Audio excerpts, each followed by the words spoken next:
Baik, bismillahirrahmanirrahim. Assalamualaikum warahmatullahi wabarakatuh. Jumpa lagi dengan saya di Abil Maiwa Channel.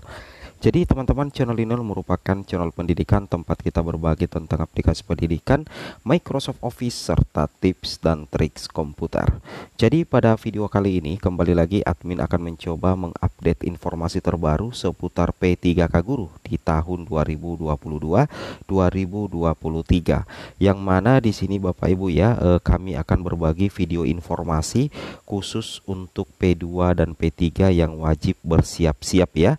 Apalagi sekarang tercatat hari ini ya, tersisa 2 hari lagi tanggal 10 Maret 2023 yang merupakan estimasi ya pengumuman P1, P2, P3 dan P4 mengisi formasi.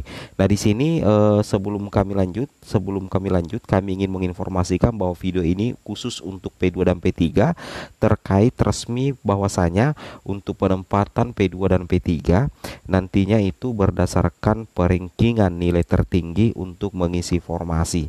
Tentunya ini menjadi kabar baik bagi P2 dan P3 ya, untuk segera nantinya akan mengecek portal SSCASN. Oke, sebelum kita lanjut, bagi rekan-rekan guru yang baru pertama kali mampir di channel ini, jangan lupa tekan tombol subscribe-nya dan aktifkan lonceng notifikasinya agar setiap hari Bapak Ibu bisa mendapatkan update informasi terbaru seputar P3K Guru di tahun 2022-2023. Baik, kita langsung saja to the point terkait resmi penempatan P2 dan P3 berdasarkan perankingan nilai tertinggi untuk mengisi formasi. Langsung saja kita to the point ke informasinya. Jadi untuk rekan-rekan guru sekalian, kita kembali dulu ke alur seleksi pelamar untuk prioritas 2 dan 3. Yang mana untuk pelamar prioritas 2 dan 3 itu terdiri dari THK 2. Kemudian yang kedua adalah guru honorer di sekolah negeri terdaftar di Dapodik minimal 3 tahun ke atas. Nah, jadi untuk P2 dan P3 itu memang sudah disiapkan alur tersendiri Bapak Ibu ya. Mulai dari pemilihan login ke SSCASN, kemudian pemilihan formasi ya, kemudian seleksi administrasi, sangga administrasi, kemudian pengumuman seleksi administrasi, kemudian seleksi kompetensi, sangga kompetensi, kemudian pengumuman seleksi kompetensi. Terakhir nantinya di sini dikatakan guru dengan nilai tertinggi lulus di sekolah induk selama ada kebutuhan. Jadi otomatis kalau kita lihat di sini dikatakan bahwa guru dengan nilai tertinggi lulus di sekolah induk selama ada kebutuhan, berarti terjadi yang namanya perankingan Bapak Ibu ya, terjadi yang namanya perankingan untuk kategori pelamar prioritas 2 dan kategori pelamar prioritas 3. Perankingan apa sebenarnya? Perankingan yang dimaksud adalah perankingan nilai tertinggi. Nah, perankingan nilai tertinggi itu akan mengisi atau lulus di sekolah induknya selama ada kebutuhan. Kalaupun tidak ada kebutuhan, maka nantinya bisa ditempatkan di sekolah lain Bapak Ibu ya, atau dalam artian kalau misalkan ada kebutuhan tetapi tidak ada formasi, maka sangat memungkinkan terjadinya yang namanya perpindahan formasi. Seperti itu Bapak Ibu ya.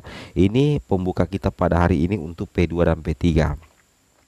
Kemudian salah satu bukti lain yang mengatakan bahwa untuk penempatan P2 dan P3 itu berdasarkan perankingan nilai tertinggi, kita bisa lihat apa yang pernah dipaparkan oleh Bapak Andika Ganendra itu berdasarkan juknis pelaksanaan seleksi Kepmendikbudristek ini bab 4 bagian B3I ya. Di sini dikatakan ya, di sini dikatakan yang saya lingkari, diperhatikan baik-baik Bapak Ibu. Misalkan jika pelamar C dan D memiliki nilai lebih tinggi daripada pelamar A dan B, maka formasi dipindahkan ke sekolah C dan D. Kenapa dipindahkan? Karena tidak mungkin guru yang ada di sekolah C menggeser guru yang ada di sekolah A, atau guru yang ada di sekolah D menggeser guru yang ada di sekolah B. Itu sudah tidak bisa lagi Bapak Ibu, sehingga nantinya setelah di ranking dari 4 guru honorer ini, ternyata yang mendapatkan nilai tertinggi adalah guru yang ada di sekolah C dan guru yang ada di sekolah D. C yang terdapat kebutuhan tetapi tidak ada formasi, maka solusinya adalah formasi yang ada di sekolah A dipindahkan ke sekolah C, formasi yang ada di sekolah B dipindahkan ke sekolah D. Nah, seperti itu tutorialnya Bapak Ibu ya. Jadi intinya penempatan untuk P2 dan P3 itu tidak lepas dari perengkingan nilai yang lebih tinggi. Seperti itu Bapak Ibu ya. Jadi istilahnya perengkingan dengan nilai tertinggi, maka kunci mengunci formasi menurut admin pribadi itu tidak berlaku lagi Bapak Ibu ya. Itu tidak berlaku lagi kecuali ada verbal langsung dari Kemendikbudristek. Seperti itu. Kemudian di sini Bapak Ibu perlu memperhatikan juga bahwasanya kalau kita perhatikan di Juknis P3K Guru di tahun 2022, Bapak Ibu perhatikan di bagian H ini ya. Ini yang admin lingkari ya, yang admin lingkari bagian H. Di sini katakan panitia seleksi instansi daerah itu melakukan pengusulan penempatan untuk pelamar prioritas 2 dan pelamar prioritas 3 berdasarkan urutan nilai tertinggi hasil penilaian seleksi kompetensi sebagaimana dimaksud pada huruf G kepada panitia seleksi P3K jabatan fungsional guru. Jadi sudah sangat jelas bahwasanya untuk penempatan P2 dan P3 itu nantinya berdasarkan urutan apa Bapak Ibu ya, itu berdasarkan urutan nilai tertinggi. Jadi nantinya untuk P2 dan P3 mau tidak mau, suka tidak suka, pasti akan ada pengurutan nilai tertinggi atau kita bisa kenal dengan istilah perengkingan. Nah, seperti itu ya. Jadi sudah banyak sekali bukti-bukti yang admin perlihatkan, tentunya bukti valid yang menandakan bahwa penempatan untuk P2 dan P3 nantinya itu berdasarkan urutan nilai tertinggi. Kemudian fakta lainnya di sini Bapak Ibu ya, atau bukti lainnya setelah kami mempertanyakan di layanan Kemendikbudristek.